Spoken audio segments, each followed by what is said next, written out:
Hey, just a heads up that the following content may be disturbing or triggering for some listeners and is not appropriate for children. Please take care of yourself and others who may be listening with you.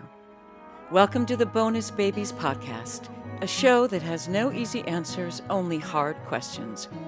And I feel like a lot of people are just kind of scared, and understandably, because it's a really hard situation. But I've noticed that when fostering comes up, even when I was a lot younger, people would say, "Oh, I could never do that. I could never get that attached and then watch them leave." And I understand that, but you realize, and I hope, I tried to say that in the book as well, that all of those good times and all of those memories and all of those things that you learn, it's so worth it. Even with the pain that you feel at the end, even with the struggles that happen during the placement, it's all worth it for those memories. Can you tell me what you call the kids who you've cared for over the years? We feel that the children that we receive coming into our home are bonuses. So we call them bonus babies. I love that. This is your host, Jayne Amelia Larson, and I'm a CASA, a court-appointed special advocate volunteer for youth in foster care. Yeah, I know it's a mouthful. In the same way a CASA works, I explore all things in the foster care maze by talking to kids, parents, caregivers, attorneys, social workers, therapists, really anybody and everybody who will speak to me to keep the conversation open and the information flowing about all things CASA. Hi, this is Jake Eberly, the producer of the Bonus Babies podcast. And today, Jayne Amelia speaks with Elle Fox. Elle Fox is a very special guest. She's 16 years old, a high school student, and she's been sketching and painting for as long as she can remember. She grew up with a family that fostered many children, and her experiences have been immortalized in a book she wrote called Meatball and Birdie. But we'll let her tell you the story. Here's Elle Fox.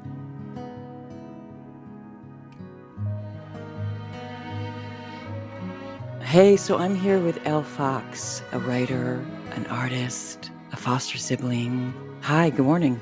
Good morning. It's so nice to be here. Thank you for having me. Well, I love your book. It's just really beautiful. Can you tell me a little bit about it? Thank you. Yes. So I wrote this book called Meatball and Birdie. It was based on my experience as a foster sibling for 6 years of my life, from the ages of 9 to 16 now. And I had a great time. You're only 16 now. Yes, that's right. Wow, already so accomplished. Thank Okay, you. great. So, all right. So I'm sorry to interrupt you. Go ahead. No worries. But I put my experiences as a foster sibling into this book, and I hadn't really seen that perspective really shown through books or media of any kind. And I wanted a story like mine to be told, and I found that this was the best way to do it. Yeah. So how did the idea come up? Because it's so beautiful and so important. And you're right. There really is very little out there about the experience of a foster sibling. So how did the idea come about? Yeah, so the idea, it was kind of a longer process that happened in different stages. And I think the first time that we really thought that this could be a thing was when I had my little foster brother, and we were doing respite care for another little kid. He was the same age, and they played together and they were buddies, and it was just so cute, but they were completely different sizes. And something about that, like my mom and my parents, they started calling them Meatball and Birdie just because of this contrast. It was so funny, and it made us think of these characters, and that's where the characters were born from. And from that, we were thinking, these are children's book characters. They have to be in a children's book. And it snowballed on from there, and it just became this children's book that I couldn't not tell.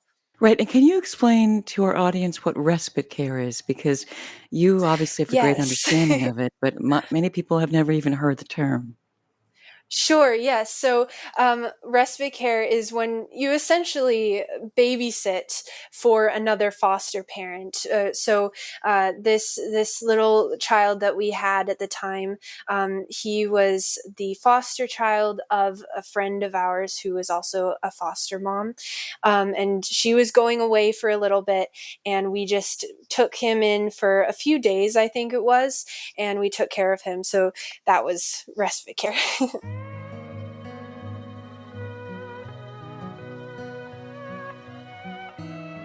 Yeah, so how did your family start fostering? What was that process like?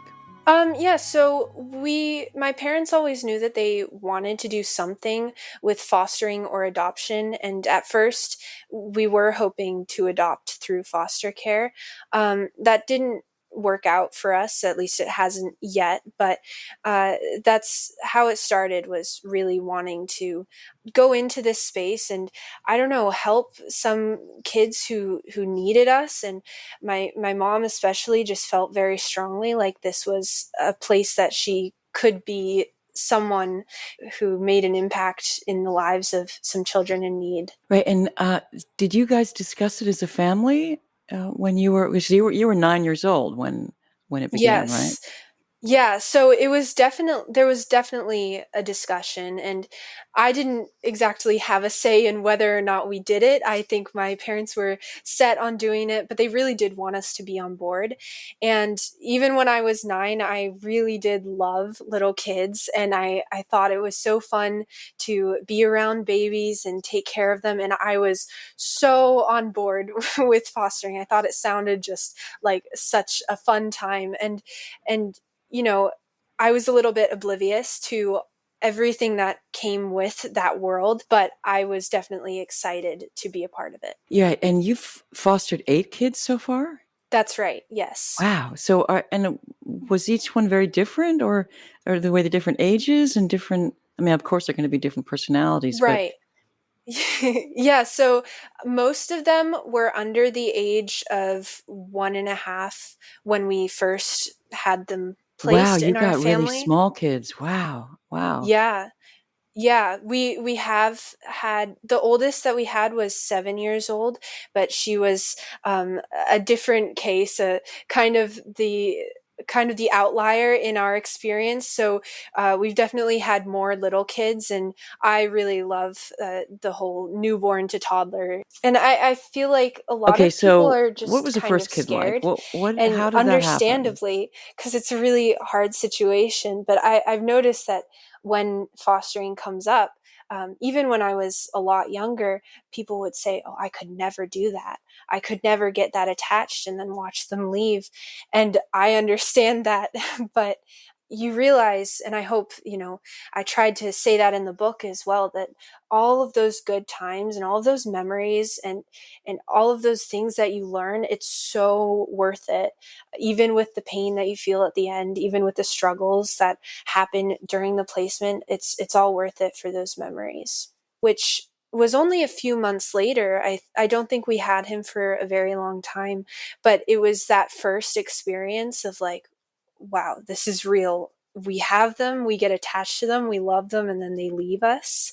And so, it was the first time that I had to experience that kind of heartbreak, and had to deal with those emotions and feeling like, whoa, something really happened, something changed, and he's not going to be here anymore.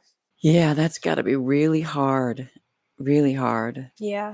And yeah, and of course, that's what prompted you to write this book, right?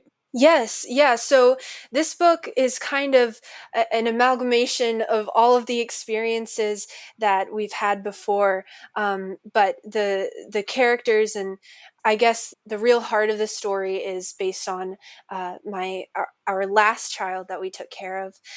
He was really young when we had him, 3-ish months, and we had him until he was 3 years old.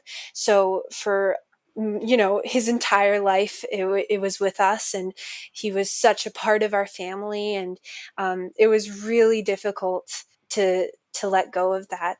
But he he really helped me to draw inspiration and write this book. And every kind of experience that I put in the book, there was some memory that was based on. So I had a lot of fun kind of creating meaning in this book. Right. So he's essentially Birdie in the book, right? Yes, that's right. And you're kind of like Meatball, but also Yeah.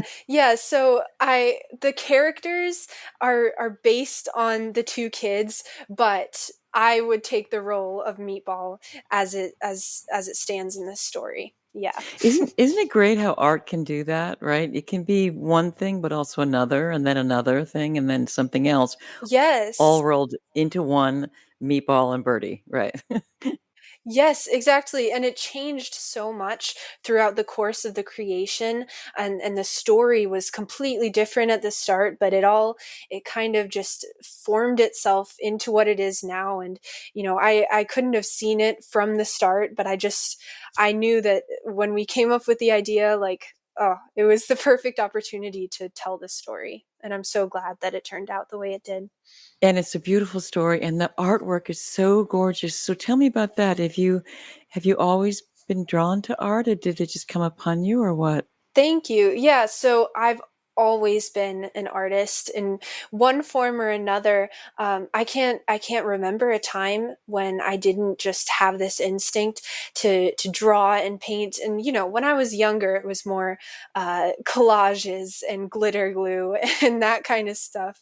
But when I was 5, I got my first sketchbook and I started drawing every day, and they were terrible drawings. Like, I still have some of them and they were so bad, but I just loved it so much and I kept going, and I've just been able to get better and train my eyes and be able to see things differently, and just kind of live my life in an artistic way. I know that sounds cheesy, but No, it sounds cool. I don't know. I just when I'm outside and I see the trees and the sky, I'm thinking about how I would paint that and how I would translate it onto a canvas. And it's really cool to remember and see the growth from where I was when I was 5 and now. Right. So in writing and illustrating the book, do you think it helped you to process your experiences as a foster sibling? Yeah, I definitely think that was an element of it. Um, I know that my family, we all knew that we were going through the same things. Uh, we had the same feelings surrounding it, and so there was almost like we didn't need to talk about it really. So I felt like I hadn't really put what I was feeling into words. So I definitely think that the book helped me to understand a little bit more of what I was feeling, and it helped me to explain it to other people, because I always had a hard time making someone else understand what it was like. I just felt like it's so complicated. There are too many words that you have to use, and how is someone going to really conceptualize what this means? So trying to do it, especially for a children's book where I'm talking to little kids, I need to be really concise and make it sound like something that they'll be able to get. Doing that was actually, I think, really helpful for just describing it to other people. Well, it is very descriptive, and not only in the words, but in the way that the story unfolds, and also the colors that you use, and how it's right, and how it's also, I don't know what the word is exactly, but it's very expressive. And Thank you. yeah, and it really works. And I hope it really gets out there. I hope people get to experience the beauty of fostering the way that you've pictured it, but also that there's pain involved. Yeah. There's loss. There's as you say very, or rather how you show very clearly, you loved that little boy, and Yeah. now he's not in your life, or actually you're a little bit in touch, but not really, right? Yeah. Well, yeah, and it was surprising for me because I wrote this book and I did the illustrations while he was still in our care. And so I kind of based the story on what I expected to happen with him and what had happened with all of the other cases that we'd had before him. And so the end page, I was like, I need it to be, realistic. I want this to really show how it happens. And for us, every time before this had been they leave and we don't get to see them again. But really unexpectedly, we have been able to keep in contact with him, and we've seen him a few times, and it's completely different than any other experience that we've had, but I'm really grateful for that. But yeah, I just wanted to showcase a little bit of that reality in foster care, because it's not going to be easy and there are going to be really hard times and tough emotions to deal with. But at the end of the day, I'm so glad that it happened. And you're going to look back and be so grateful for those good times because they made all of the hard times worth it.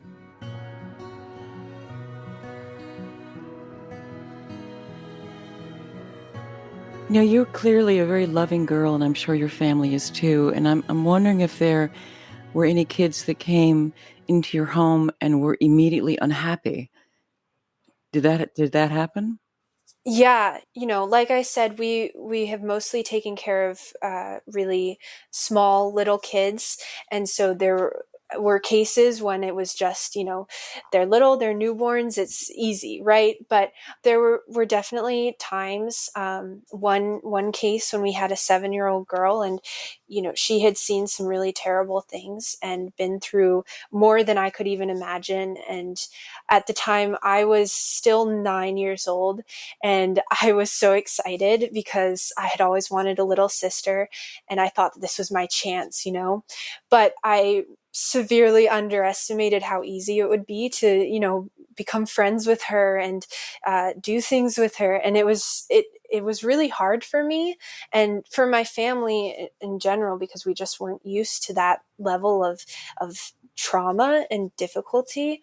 But it really opened my eyes to the severity of some of these situations.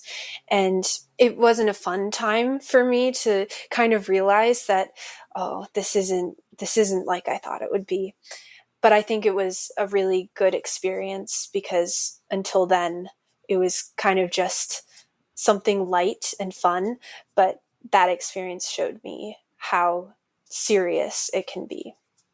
Right. And with that particular girl, do you feel that you made a positive impact on her life, even if she was only with you guys for a short time? Or do you think it was a I blip hope or so. what? Yeah. I really hope so. She was the shortest placement that we had, and so sometimes I think there's no way that that much time can make any difference. But I know that what you do and what you say does make a difference in people's lives. And I remember small little things that someone said that impacted me greatly. So I always hope, looking back on all of the kids that we've taken care of, that something stuck out to them, and or something just made them feel a little bit different or a little bit more loved and a little bit more cherished. And I don't think I'll ever know really, but I always hope. Right. And you said your family's taking a little break right now, and then we'll possibly take in more kids. Why is that break needed? I'm curious, and I mean, I think I know, but I want to hear from you. Yeah. So the break, I think it's several reasons that are kind of mushed into one. But at first, it was a time that we needed to take off after our last child left, because we'd had him for so long, and I feel like we kind of needed to remember what it was like to be a family on our own, after so many years of having this other thing going on. So just being able to spend time together, and I think just become comfortable again with that, was much needed. And now it's coming to a time when my sister and I are going to college. I'm going soon, and we're kind of in this space of change coming up, and there's a bit of uncertainty there. So we don't want to bring a child into our home if we can't fully commit to them. So it's not really my place to decide what our family does, but I think if we can, it would be great to do more emergency placements and more respite care. So if we can, I think that will be where we go from now on. Right. And why is that valuable, you think, to do that kind of work? Because when you say emergency care, you really mean a kid might come to you in the middle of the night, right? Right. Yes. Yeah. So there are definitely many circumstances, many stories that I've heard of that happening.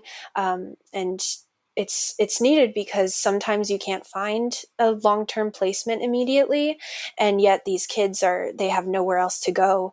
So being an emergency home would definitely make an impact, at least for that short little time. And I think it would be great if we're able to open our home for those people who are really in need. So the kids who've come into your home, do you think that they've felt that they're wanted by your family?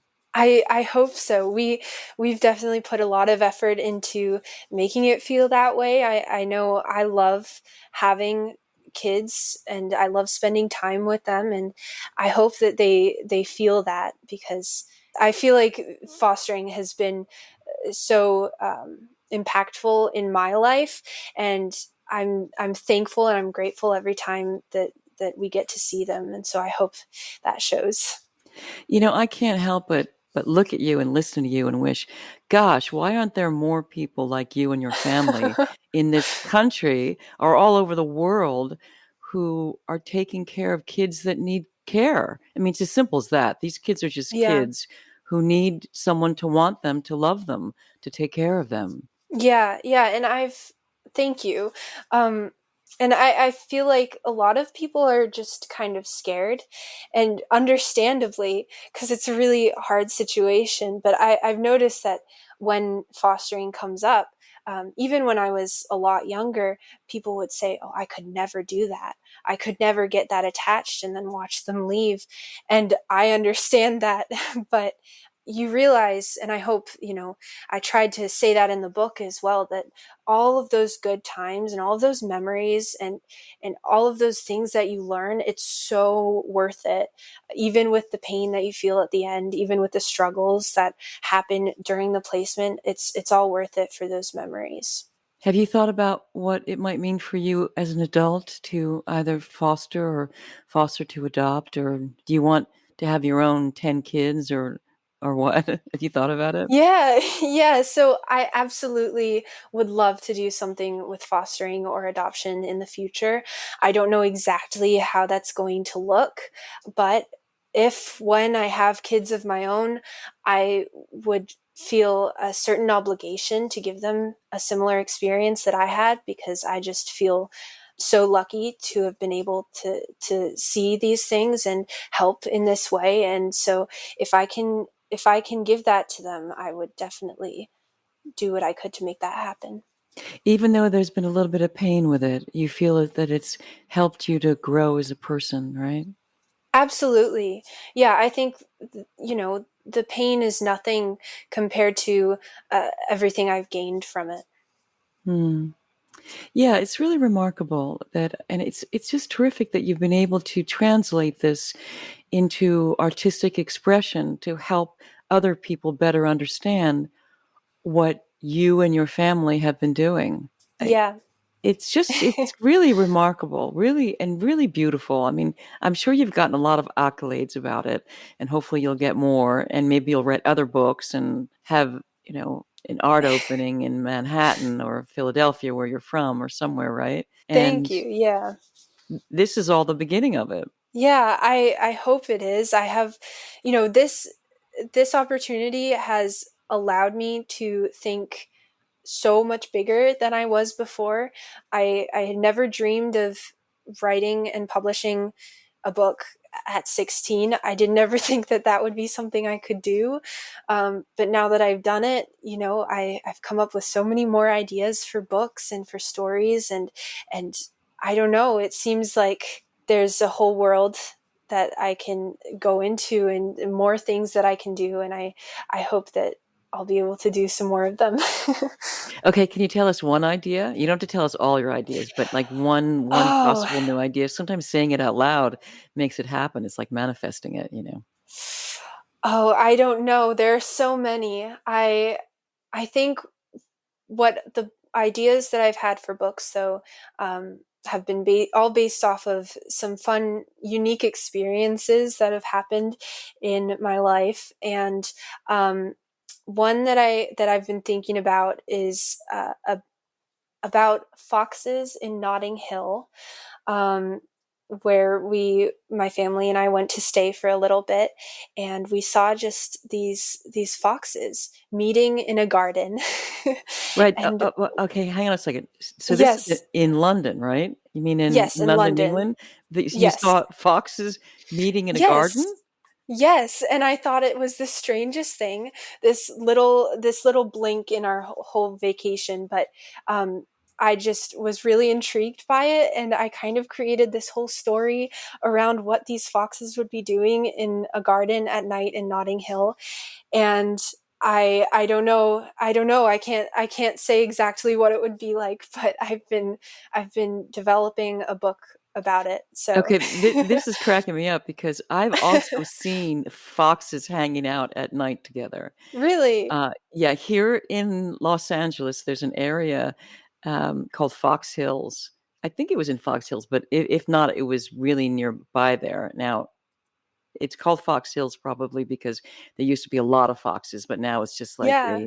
a suburban development. But anyway, I was coming home late one night. I used to be a chauffeur, and I was coming home late at night, like 4 a.m, in order to return the car. And there was this one intersection that had a lot of lights on it, and these foxes were all hanging out in the middle of the road, like chilling, like just like Yeah. as if they came from all over and were just hanging out.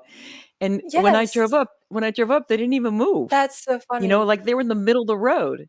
And so I just waited for a little while, and eventually I figured out how to drive around them without disturbing them. And apparently that's what they do all the time. It's like the middle of the Really? night. Yeah, hanging out in the middle of in an intersection. Well, that is something that you'll probably be able to relate to if ever I Yeah. publish another book. That's great. That's really great.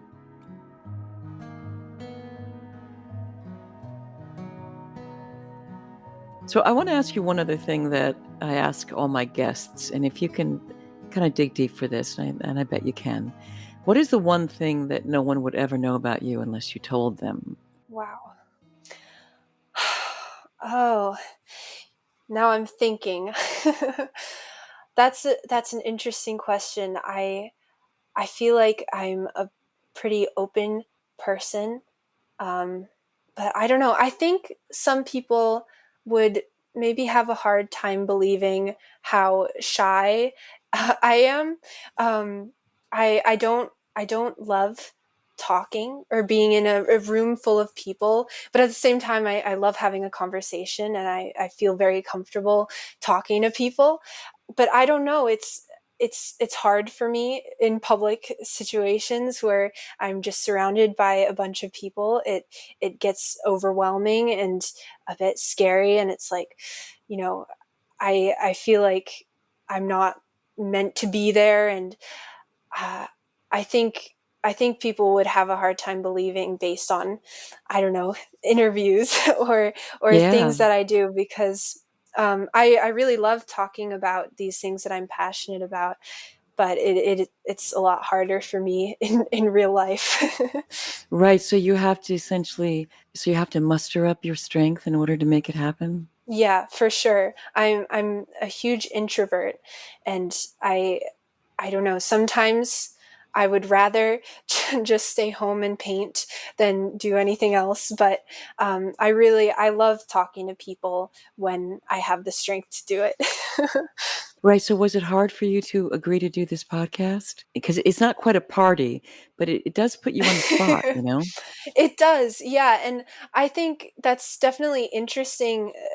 An interesting thing that's happened after writing this book is that I've been talking to people about it and been going out and doing things that I wouldn't normally do, but it hasn't been very hard. I think just because I'm so, like I said, I'm so passionate about it, and I understand, like I know these experiences back to front, and I love sharing about what I've done and how these things have impacted me. So I don't know. I feel different talking about that than any other situation. So I love doing podcasts, and I'm so glad that Cool. you asked me to be here. Okay, I want to ask you one other thing, and you've kind of already answered it, but I want to just hear it again. What would you say to somebody who was thinking about fostering a kid or fostering kids, either short term, long term, or whatever? What would you say to them about it? Yeah, I think that sometimes people need to know that they're not alone in those experiences, and sometimes when you're fostering and you're doing this thing that not many people around you are probably doing, not many of them have probably even heard of, it can feel really isolating and just scary. Like you're not sure if you're doing things right, but you have no one to turn to. I think you just have to remember that you're not alone in this, and that there are people who do understand you. And more importantly, these kids are going to be better for what you're doing for them, and they make it all worth it.